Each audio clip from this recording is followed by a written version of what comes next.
ચલો આપણે ચોથા ચેપ્ટરની થિયરી ઓનલાઈન ક્લાસમાં ભણી ગયેલા છે, બરાબર છે. તો આપણે હવે ચોથા ચેપ્ટરમાં જે પ્રેક્ટિકલ છે સ્તરનો, એ પ્રેક્ટિકલનો વિડીયો હું તમને બનાવીને બતાવું છું. ઓકે, તો સૌથી પહેલા ચોપડીમાં પાનું નંબર 58 પર શું કરવાનું છે, તો કે અહીંયા ઘડી રેડ કલર અને આઉટલાઇન કલર રેડ અને ફિલ કલર વ્હાઇટ લેવાનો છે, અને સર્કલ ટૂલનો ઉપયોગ કરીને બે વર્તુળ દોરવાના છે. એક નાનું વર્તુળ દોરવામાં આવે છે અને એક મોટું વર્તુળ દોરવામાં આવે છે, બરાબર છે. તો આ રીતે મેં બે વર્તુળ દોર્યા.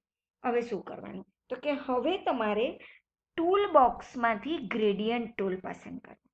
ઓકે, ગ્રેડિયન્ટ ટૂલ પસંદ કરીને અહીંયા તમે પેરામીટર પેનલમાં જુઓ છો, ગ્રેડિયન્ટ ટૂલમાં જેવું તમે ગ્રેડિયન્ટ ટૂલ પસંદ કર્યું, અહીંયા નીચે બ્લેન્ડ મેથડ આવે છે.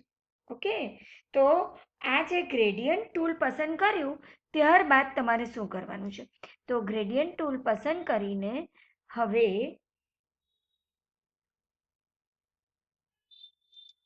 ગ્રેડિયન્ટ દોરવાની છે તમારે. આ રીતે ગ્રેડિયન્ટ કરવાનું છે. જો જે તમારી ચોપડીમાં તમે જોઈ શકો કે કેનવાસ પર ગ્રેડિયન્ટની અસર દેખાય છે. ઓકે, ગ્રેડિયન્ટ ટૂલ પ્રમાણે આપણે કેનવાસ પર ગ્રેડિયન્ટની અસર જોઈ. હવે શું કરવાનું, તો કે હવે અહીંયા ઘડી આ જે ગ્રેડિયન્ટ ટૂલનું લેયર તમને દેખાય છે. ઓકે, તમારે એના પર સિલેક્ટ કરવાનું છે અને અહીંયા મેં તમને અગાઉ કીધેલું એ પ્રમાણે બ્લેન્ડ મેથડમાં આવવાનું. બ્લેન્ડ મેથડ શું કરે છે, તો કે એ નક્કી કરે છે કે એને એની નીચે આવેલા ઘટકો સાથે ગોઠવવામાં આવે. કમ્પોઝિટની જગ્યાએ આપણે સ્ટ્રેટ ઓન ટુ કરવાનું છે. ઓકે, સ્ટ્રેટ ઓન ટુ કરવાથી શું થશે, તો ફક્ત બે વર્તુળ રહી જશે અને ગ્રેડિયન્ટની અસર આ વર્તુળ પર તમને દેખાશે.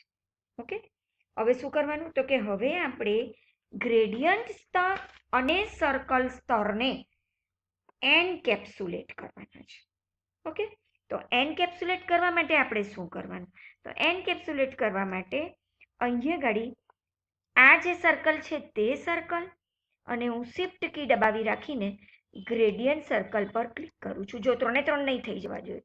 ઓકે, તો હું અહીંયા ઘડી આ સર્કલ પર ક્લિક કરું છું અને કંટ્રોલ કી દબાવી રાખીને આના પર ક્લિક કરું છું. જો બે લેયર મેં અત્યારે પસંદ કરેલા છે, બરાબર છે. ચોપડીમાં ઇનલાઇન કેનવાસ સ્તર આપણે બનાવવાનું છે તે આપણે જોઈએ છે. તો આપણે હવે એને એનકેપ્સ્યુલેટ કરવા માટે આપણે રાઈટ ક્લિક કરશું. ઓકે, રાઈટ ક્લિક કરીએ એટલે તમને અહીંયા ઘડી એનકેપ્સ્યુલેટ શબ્દ દેખાય છે. ઓકે, એનકેપ્સ્યુલેટ શબ્દ પર ક્લિક કરવાથી તમને ઇનલાઇન કેનવાસ નામનું ચોપડીમાં આકૃતિ નંબર 4.5 દેખાડે છે, ઇનલાઇન કેનવાસ. હવે આ ઇનલાઇન કેનવાસ બંધ કહેવાશે.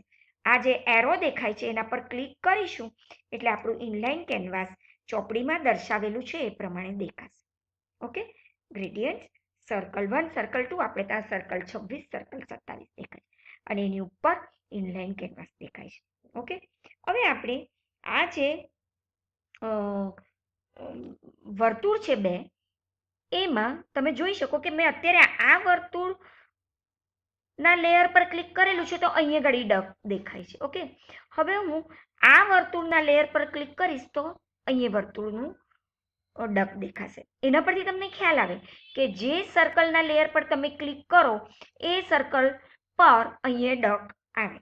ઓકે, હવે આપણે શું કરવાનું, તો હવે આપણે એક નવું સર્કલ દોરવાનું છે. તો આપણે એક નવું સર્કલ દોરીએ છીએ. ઓકે, જે તમને અત્યારે વ્હાઇટ અને રેડ એટલે કે ગ્રેડિયન્ટની અસરવાળું દેખાય છે. ઓકે, હવે કયું સર્કલ છે આ તે જોવા માટે શું કરવાનું તમારે, તો તમારે આમ ક્લિક કરશો એટલે તમને ખ્યાલ આવશે. હવે તમારે જે અગત્યનું કામ કરવાનું છે તે શું, તો તમારે આ જે સર્કલ છે તેને રાઈટ ક્લિક કરો એટલે તમને અહીં ઘડી દેખાય છે લોઅર લેયર અને રેઇઝ લેયર. લોઅર લેયર એટલે શું, કે નીચે જવાનું, અને રેઝ લેયર એટલે એની ઉપર જવાનું. જો એની ઉપર ચાલ્યા જઈએ આપણે, બરાબર, તો તમે જોશો કે ગ્રેડિયન્ટની ઉપર આ સર્કલ આવી ગયું, એટલે એમાંથી પેલી જે ગ્રેડિયન્ટની અસર હતી તે નીકળી ગઈ. ઓકે, હવે ફરીથી આપણે રાઈટ ક્લિક કરશું અને ફરીથી આપણે એને લોઅર લાવશું. લોઅર લાવશું એટલે ફરીથી એમાં ગ્રેડિયન્ટની અસર દર્શાવે છે. આ રીતે તમે, અગત્યનો મુદ્દો એ છે કે સર્કલને તમે, કોઈ પણ સર્કલને ઉપર અથવા નીચે ખસેડી શકો છો. રાઈટ ક્લિકની મદદથી હું રેઝ લેયર કરું તો એ ઉપર આવી જશે, એમાંથી બધી જ ગ્રેડિયન્ટની અસર નીકળી જાય છે. ઓકે, ફરીથી હું રાઈટ ક્લિક કરું છું અને એને લોઅરમાં લઈ આવું છું, એટલે તમે જોશો કે એમાં ફરીથી ગ્રેડિયન્ટની અસર આવી જશે. ઓકે, તો તમે આ રીતે એક લેયરને બીજા લેયર વડે તમે શું કરી શકો છો, એને શું કહેવાય, એને ટ્રાન્સફર, એટલે કે કશે પણ તમે ઉપર નીચે લેયરને લઈ જઈ શકો છો, ખસેડી શકો છો. ઓકે, હવે હું કોઈ એક સ્તર પસંદ કરું છું સર્કલનું, અને એમાં રાઈટ ક્લિક કરીને એની ઉપર એક નવું લેયર ઉમેરું છું. કયું લેયર? તો કે બ્લર લેયર. જુઓ, બ્લર, જુઓ, બ્લર લેયર હું ઉમેરીશ એટલે મારું આ જે સર્કલ છે તે બ્લર થઈ ગયું. બરાબર, હવે તમે જુઓ છો કે આ સર્કલ બ્લર તમને અત્યારે દેખાય છે. કયું છે આ સર્કલ? તો આ સર્કલ બ્લર દેખાય છે. ઓકે, હવે હું રાઈટ ક્લિક કરું અને એને આપણે રેઝ કરું તો જુઓ એમાંથી બ્લરની ઇફેક્ટ નીકળી ગઈ. એટલે કોઈ પણ લેયરને તમે ઉપર નીચે લઈ જઈ શકો છો. તો આની સાથે આપણો સ્તરનો જે ખ્યાલ છે, સ્તરનો કોન્સેપ્ટ છે તે તમારો ક્લિયર થાય છે.